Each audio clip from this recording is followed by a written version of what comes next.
Welcome to the Nevcast, where three bros talk business, art, justice, and the pursuit of Jesus.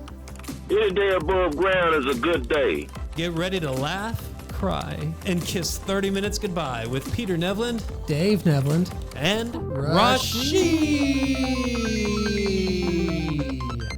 Now, Opie, I'm not sure if you know this, but you're on the Nevcast, the illustrious. We're watched by A good for crowd of over people. 10? What's the term for over 10? Dozens. Dozens, yeah. Watched by dozens. So this is big time, and usually the Nevcast, we say, welcome to the Nevcast, where three bros talk about justice, business, and art in pursuit of Jesus. But you realize, well, these are two bros. Where's the third one? The third one. I promise it's not supposed to be the Holy Spirit. It's actually, although he's here, Right. It's actually Rashi.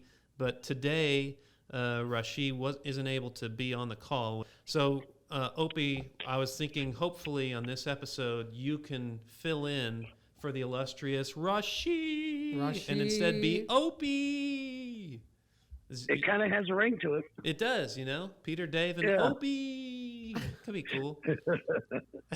So how are you doing? And maybe just tell everybody where you're from, where you are. I know you're calling in on the phone. We put a picture of Opie. There it is. It's right there. No. Are you sure it's right here? I don't know. I'm pointing here. Somewhere. It's right here. Okay, I'm going to stop talking. Opie, go ahead and maybe say where you're from, what you do, why you're on the show, or maybe why you think you're on the show. Well, I'm originally from Minneapolis, Minnesota. Yeah. Moved up to St. Cloud, Minnesota, probably about, I would say 30 years ago. Yeah. And now I reside in Cold Spring, Minnesota. My business is in St. Joseph, Minnesota. I do heating and air conditioning, and I also have an appliance repair business. And I'm on the show, I believe, to just share some information, I guess. There you go. Well, share some background, share some perspective, share some stories. Yes. Inspire, like you can't help but do. Well, and there's a couple things that I'd love to talk about because I think you have so many great stories. This is one of the reasons that I, was excited to work with you, and maybe that's a story in itself. But just finding out, hey, you grew up not in the easiest life, it's and I think there's a lot of people out there that I was talking to somebody yesterday, and there's a plumbing company up in Round Rock, and the guy who owns it is white.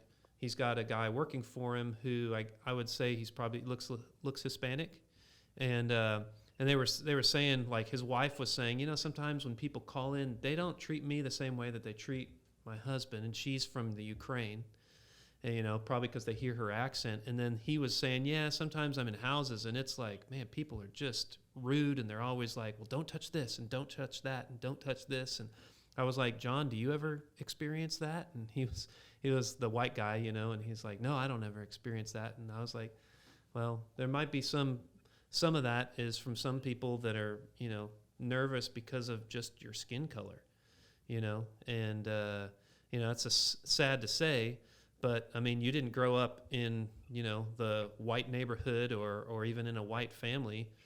Can you tell us a little bit about your experience growing up in, Minneapolis? Opie, are you cool with that? The other thing I want to talk to is about what you do with Opie's Angels, because I just think it's fantastic. Yes, I was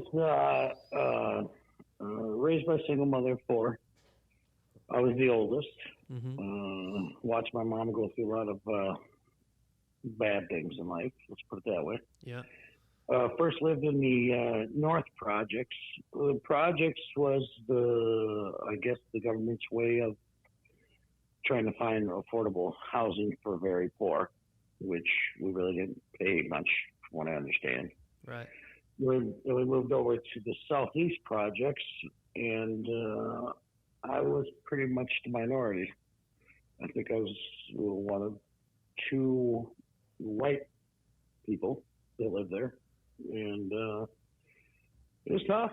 It was really tough. I mean, we used to go, I thought shopping was going to churches. Oh, right. Yeah. Wow. Right. to their pantries, their food pantries?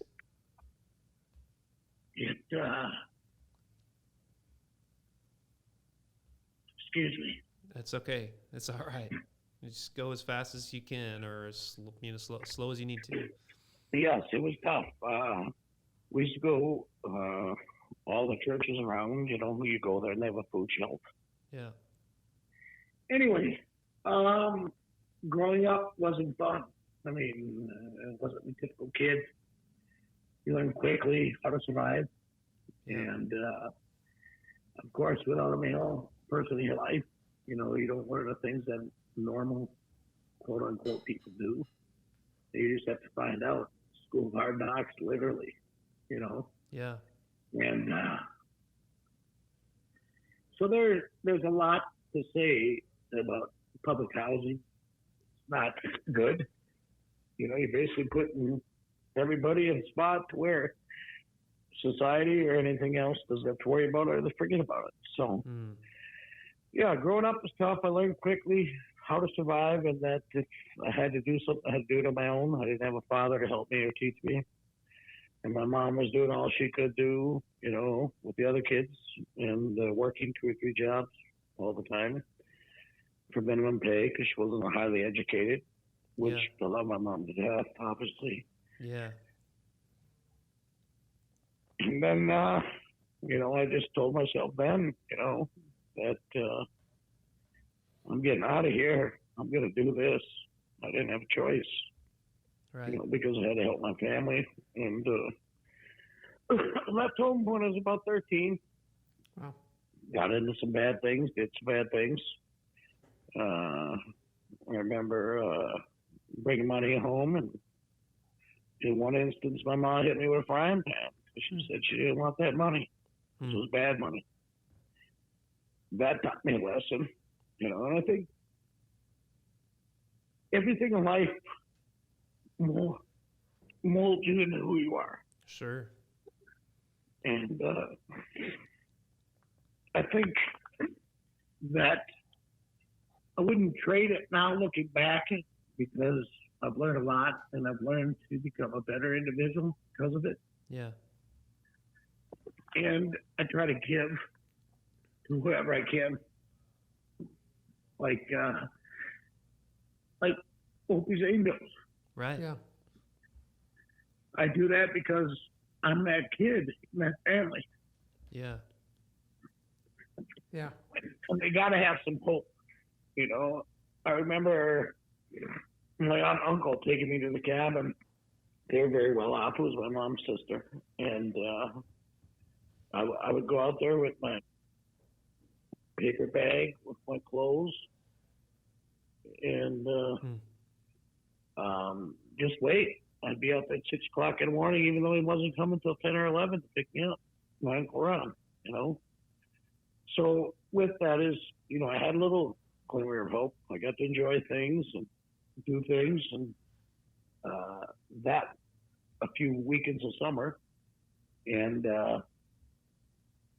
the other part of it was you just had to get away, because if I didn't have that little bit that I had, I think it probably could have even turned into somebody not as good as I am today. Yeah. So when I help people, it's not about, oh my God, I'm doing this for a reason. The only reason I do it for is because, like I said, I'm that kid that had nothing. Yeah. And I remember school pictures for like 3 years. I wore the same green shirt. You won't ever catch me wearing a green shirt in my life again. Oh, wow. Right. It's just things that you just remember from your childhood, and you just try to learn from them. And I've done a pretty good job of learning from them, I think. I didn't meet my real dad till I was like 45 years old. Wow. I'm 55 now. And obviously we don't have much of a relationship, We tried, and I decided, you know what? It's always been me and my mom's, so, and she had nothing against it, but I just felt that, he doesn't get just see the good, so we don't really talk much, And I just explained to him the reason why. It's just like, for 45 years you didn't give a shit. Now all of a sudden you do, Yeah, I guess it's some, I don't know, not revenge, but, just kind of anger still. Yeah, I'm sure. So I dealt with a lot of anger and stuff in my life, and a lot of violence. Yeah. But that's who's made me today. I don't get into that stuff anymore, and I just try to make things better for my employees and my and people around me. Sometimes to a fault, but the one thing I enjoy the most in business is pretty much, giving back to people that are less fortunate. Yeah. For whatever reason. Oh, sorry. Go ahead. No, you go ahead. For whatever reason it is it's maybe their fault, may not be their fault, but you can't judge anybody. Right. I'm nobody. Who am I to judge? As long as I can help them through, give them a helping hand, and ask them to do the same to somebody else. Yeah, that's all you can ask for. Right.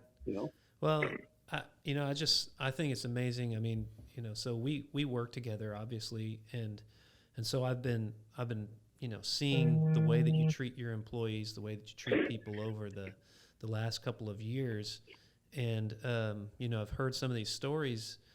When do you feel like maybe the light switched on, or maybe that shift happened where you went from just needing to survive and make it on your own? Because there's a lot of years where you went from you're a teenager, you become an adult, but then you got married and you were working kind of crap jobs or whatever, and then to the point where you started your own business, and then you're providing for others. When did that sort of switch happen where it wasn't about I just got to provide for Opie, and it became how can I give back? How can I take care of the people who are in my life that and give them a better ray of hope or a better opportunity maybe than I had when I was a kid. Do you know what I mean? Yeah, I think a big one is I got married very young. I was 18, she was 17, pretty much. We had our first child then. That obviously opened up my eyes, and I had always promised my mom two things. I said, I'm going to buy you a new house, Mom, and I'm never going to leave my children. Okay? So with that is just we were kids having kids, right? Right. Yeah. So with that, you start to evolve in your maturity. At the same time, I went in the military, went in the Army, infantry. And that taught me a lot of respect for others. Even though you didn't respect the person, you had to respect the position or whatever it was. Right. Because I had not a lot of respect for anybody, including myself, because, I didn't have anything. I didn't have anybody to say, hey, what are you doing? It's stupid. Don't do that. Or you're wrong. You don't act like that, Right. And that's just because you become a product of your environment, and the environment I was in was not healthy and it wasn't good. Right. So with that, then is, started having kids while I was a kid, thought I was in love. Turned out to be more infatuation, So I ended up getting divorced about 10 years in, right? Yeah. A funny story about my mom. 10 years in, I get divorced. I'm out partying with all my buddies and stuff like that at the bar. Probably about 10, 12 of us sitting around the bar, right? And my mom comes in. She says, hey, Donald, can I talk to you a minute? Yeah, Mom, it's Saturday night. Yeah, what, hey, with all my buddies, what's up, Mom? She said, Donald, we need to talk. And I said, Mom, sure. Can we talk tomorrow? No, Donald. Now my buddies, oh, man, I'm calling him Donald. What's up? What's up? You know what I mean? They're all laughing and joking. And you know how it is when you're around with all your buddies and stuff. And I just like, yeah, okay, Mom, okay, And she says, well, since you don't want to come over here and talk to me, I'll talk to you across the bar. You remember the two promises you made me when you were a little boy? I said, yeah, well, yeah. Yeah. She said, well, what were they? I said, well, you know what I mean? Everybody's like, oh, man. Yeah, Mrs. Opheim's capping on him now. That's right. Watch out now. That's You know right. what I mean? And I'm like, Mom's gonna lay down the Mom, come on. law. Yeah, come on. Mom, you know, yeah, buy a new house. And, you know, they're not even kids. You know. She said, what was that? I didn't hear you tell me. I'm like, wow. I told you I'd buy you a new house, and I'll never leave my kids. She said, okay. The latter is what I'm worried about right now. She said, I suspect it's Saturday now. Monday you'll be taking care of it. I said, Mom, it ain't that easy. You know what I mean? She said, well, it's easy, son. You made me a promise. She walked out. Wow. Wow. Needless to say, I remarried my ex-wife then. Wow. You know, and stayed another 15 years. Wow, that's until incredible. the kids were out of college. So that made me really realize that it's not about me. You know, there's a bigger picture in life, right? What she was teaching me was that, look, no matter what you do, you follow through with what you say. Yeah. And your actions speak louder than words. And we talked afterwards, and she said, I'm glad you got it, son, you know? And she said, you did the right thing. And for me, it was like, you know, oh my God, I got to go back and do this. I'm not in love. You know, we made it work the way we had to. At that point, we had 3 children, 2 daughters and a son. Yeah. And we through they were all out of college and helped them buy their first homes. And then with that is we both decided, hey, it's time for us to part ways. So the biggest thing for me was when I first had my first child, my oldest daughter, Vanessa, and I looked at her eyes and I'm like, man, I gotta do something here. You know, this changes life a whole lot for me. And then going into the military at the same time, it was like, whoa, you know, it's like an abrupt stop right now. You need to do these things correctly. Yeah. And I embraced it. I did very well in the military.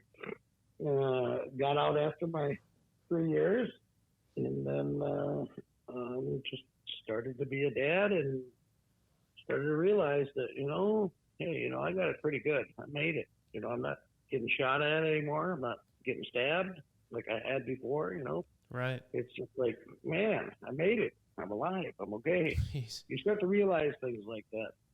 Yeah. And then from there, I just decided, you know, after that, I said, I remember I was moved up here when I first moved to St. Cloud with my family because I wanted to get away from that. I mean, they were shooting each other, or kids were shooting other kids for jackets and shoes. And I'm like, right. Man, this is crazy, you know? So we decided to move up to St. Watkins, Minnesota, which is a suburb, well, not a suburb, but just a small town southwest of St. Cloud. Okay. And bought my first house, you know, paid cash for it. I mean, it was only $22,000, but it was my house. I bought it. You know, in small towns, they were cheap back then. Yeah. And then I remember that I had 2 job interviews. I went to one was a garbage company, and the other one was a chicken factory up here, Golden Plum. Right? And I called my wife, my ex-wife now, but I called my wife and I said, hey, I got a couple job offers. You know, the garbage company's going to pay me, you know, like $11 an hour. The chicken factory's going to pay me $9. The garbage company doesn't have benefits, but the chicken factory does. She goes, is that a question? You know, and I said, yeah, I'll be going to the chicken factory, right? So I used to work in EVS, and that's where they cut everything open and do all this nasty job, stunk.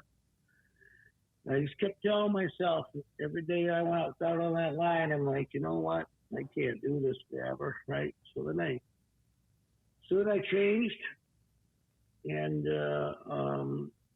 I changed jobs.